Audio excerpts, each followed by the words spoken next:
Sure. So, but hello everyone. Welcome back to Sema 2022.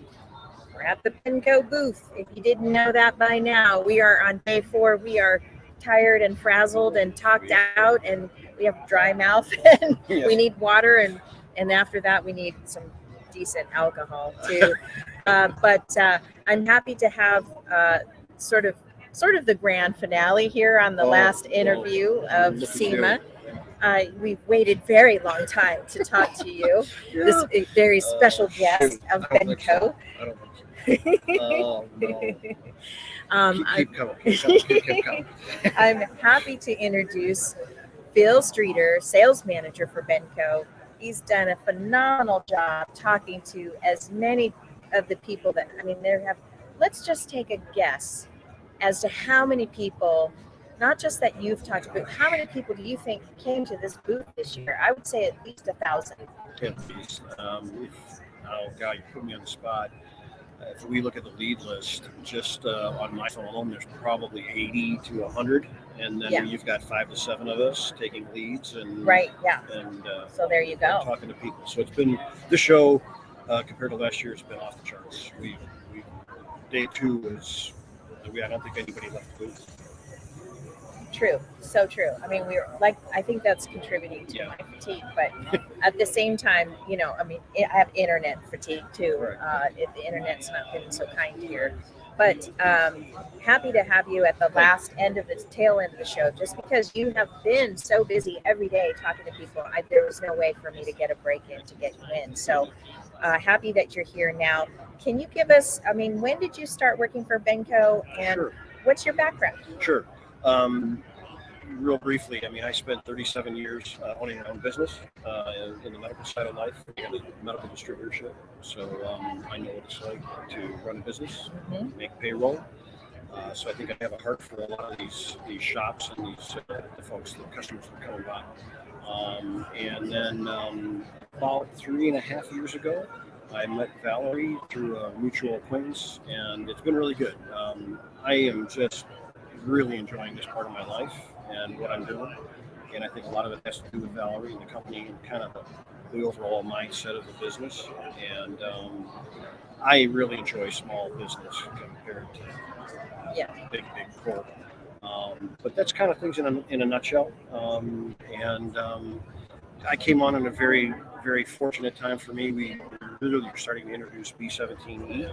Yeah. Right. And so that's been a big focal point for me. Most folks know Benco, a lot of folks in our space, and they know us for B17. So my role really is it's kind of been the tagline of this year, is you have options as a customer. We want people to know that we're so much more than just B17. All we want is an opportunity to talk with you, see what we can do that best fits your needs as a customer. Yeah, I saw the customers rolling in, anything from just small job shops to like some major companies needing this kind of correct. This kind of product. There's no doubt. We deal with everything from what we call our starter kits, which is a 55-gallon drum, to building custom tanks that are holding 14 to 18 rims. We love every one of those customers. I don't ever think just because you're looking at a starter kit that you're less important to me or to Benco than if you're looking at buying a whole bunch of product and a bunch of tanks. Yeah, I got to see Valerie as the boss, and having all you guys out here and stuff. And I was, everybody is just so happy. I guess you guys are just a happy crew. Sometimes you go to these like booths and stuff, and it's like, they don't even. I swear to God, I was walking by a booth just down here a little bit, and the guy was picking his nose. Well, hopefully you didn't catch me on camera. I don't know. No, it wasn't. I understand. It was late in the day, and I would have wanted to pick my nose too. But seriously, like, people were still walking around. It wasn't like over. It was just late in the day, and the guy was just like, going at it. If you come as a participant and you're walking the show, I talked with a customer yesterday he had his little pedometer or whatever he had on his phone, and he had like 17 miles. What? Yeah. Oh my God. 17 miles. What a trivia question and, that could be. Yeah. How many miles did you put on at Sema this year? I'm going to do that next year. Yeah. Yeah. So, but what a tremendous show. I mean, I'm amazed again in the medical side that I came out of. You know, we had big shows. You know, we had big orthopedic shows. This blows anything out of the water that you could imagine. And it's just put on well. I encourage anybody that's never come here that if you're in the business, man, this is an opportunity to see equipment, kind of compare it to the guy down the hall, you know, and see what they do. And but a great show. I mean, absolutely phenomenal. It really, for me, I think the takeaway that I'm getting from by the end of the week here is just that I am now seeing how big this industry is. It is, I mean, it's like a universe. I've been really grateful and surprised, you know, with the turmoil that we've had the last number of years and being relatively new when I came in, kind of having that moment. I just started a new career and what's going to happen. And I'm telling you what, 2021, 20, we had phenomenal year. And this industry, I'm just amazed at how recession-proof I think it is, you know, from my short stint in it. And that's a real blessing to be a part of that too. Yeah, I mean, I've had several conversations with having Valerie on the show where she just really she wasn't going to take the easy route out and jump her prices up, just because it was some kind of disruption going on. She really held the line because she knew how important it was for all of us to have, you know, to get this product at the price that we were expecting, you know. And I think that was very courageous of her because that's not easy to do. I don't want to come across like a sales guy. Okay. I am the sales guy. No, and that really does go back to the heart, I think, of the company and the desire to make our customers profit. Our margins are probably lower than they were last year, but we really do try to hold the line on pricing.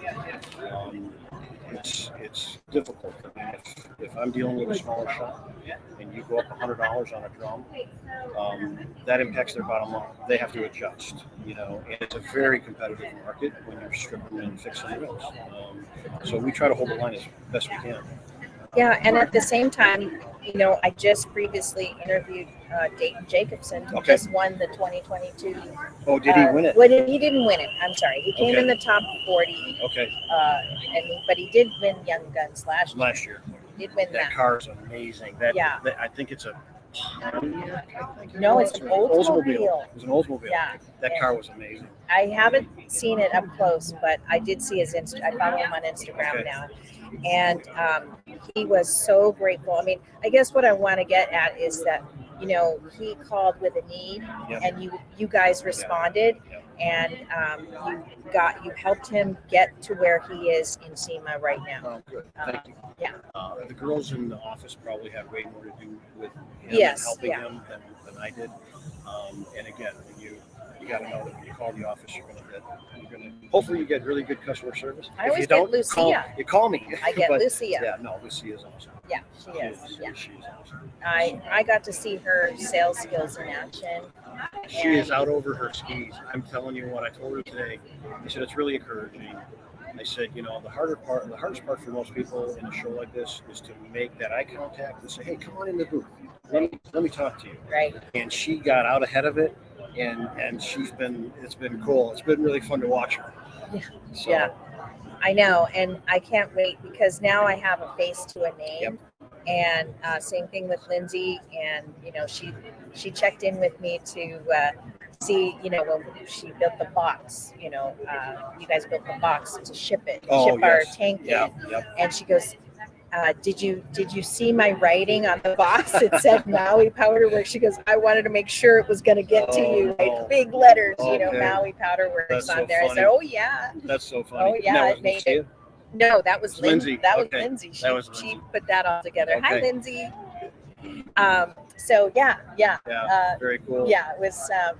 It's nice. We've got some personal stories and some background now. So next time I call, it'll be it'll be really nice to. And I'm thinking sometime maybe in the spring to come visit you. Yes, I'm thinking that's going to be definitely. Okay. Like, you need to put that in the budget. I got to deliver your next tote of chemical, don't I? Yes, you do. We have to have I'm that going personal to touch. need that. Yeah, the personal touch. Oh shoot! Yeah. I've never been, so it'd be awesome. Well, you saw the look on Valerie's face when I said, when you come to Maui, you'll get laid by Tim and Ross, and she went, "What?" Yeah, I think we actually had to kind of explain that. Yeah, we did have to explain that. So, a flower lay, yes, Valerie. yes, Flower lay. yes. Yes. Oh my gosh, too funny. You got it. You got what I was saying, yeah, but I right? kind of live in that weird world of understanding. So yeah.